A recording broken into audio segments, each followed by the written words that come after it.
কাতারের আকাশে যখন বিশ্বকাপের সোনালি ট্রফি উঁচিয়ে ধরেছিলেন তখন কে জানতো এই মুহূর্তটাই শুরু এক গোলরক্ষকের মহাকাব্যের। এমিলিয়ানো মার্তিনেজ এখন কেবল মাঠে নয়, আলোচনার কেন্দ্রেও রাজত্ব করছেন। সৌদি প্রো লিগের তেলগন্থা প্রস্তাব, ইউনাইটেডের মরিয়া খোঁজ আর পিএসজির আকস্মিক আগ্রহ, সব মিলে তার ভবিষ্যৎ ঘিরে তৈরি হয়েছে এক রুদ্ধশ্বাস ট্রান্সফার থ্রিলার।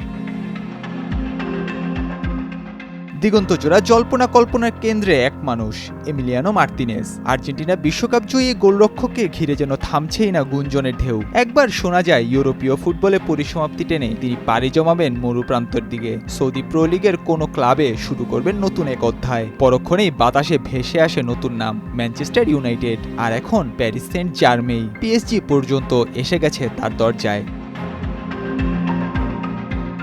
অ্যাস্টন ভিলা থেকে মার্তিনেজের বিদায় ঘিরে চলছে এক নিঃশব্দ নাটক। সৌদি ক্লাবগুলো টাকার থলির মুখ খুলে বসে থাকলেও মার্তিনেজ নাকি এখনও ইউরোপ ছাড়তে নারাজ। তার আত্মবিশ্বাস ইউরোপের রাজপথে তিনি এখনও দাপিয়ে বেড়ানোর যোগ্য, এবং সেই আত্মবিশ্বাস নিছক দম্ভ নয়। ম্যানচেস্টার ইউনাইটেডের আগ্রহ সেটিই প্রমাণ করে। শুধু সমস্যা একটাই, চুক্তির শিকল। অ্যাস্টন ভিলার সঙ্গে 2029 পর্যন্ত বাধা মার্তিনেজকে পেতে হলে গুনতে হবে প্রায় $4 কোটি। ইউনাইটেড চেয়েছিল অন্তত ধারে তাকে পেলেও চলবে, কিন্তু ভিলা সেই প্রস্তাব ফিরিয়ে দিয়েছে। ভিলার অভ্যন্তরীণ সূত্রে জানা যাচ্ছে তারা মার্তিনেজকে বিক্রি করে নতুন তরুণ গোলরক্ষককে দলে নিতে চায়, তবে কোনোভাবেই তারা ছাড় দিতে নারাজ।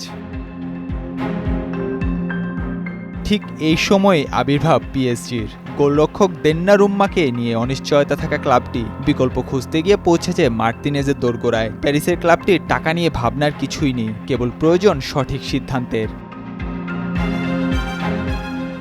যদি মার্তিনেজ সত্যি প্যারিসে পা রাখেন, তবে দোন্নারুম্মার বিদায় ঘণ্টা বেজে যাবে হয়তো। তখন সেই দোন্নারুম্মাই ইউনাইটেডের পরবর্তী টার্গেট হতে পারেন। আর যদি সেই সব পথই বন্ধ হয়ে যায়, তখন ভিলা চাইবে যেভাবেই হোক মার্তিনেজকে বিক্রি করতে, হয়তো সৌদির কোনো ক্লাবে।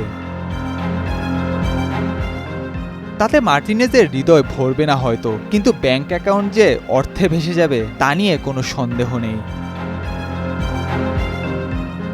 নাহিয়ান আরিফিন, নয়া দিগন্ত।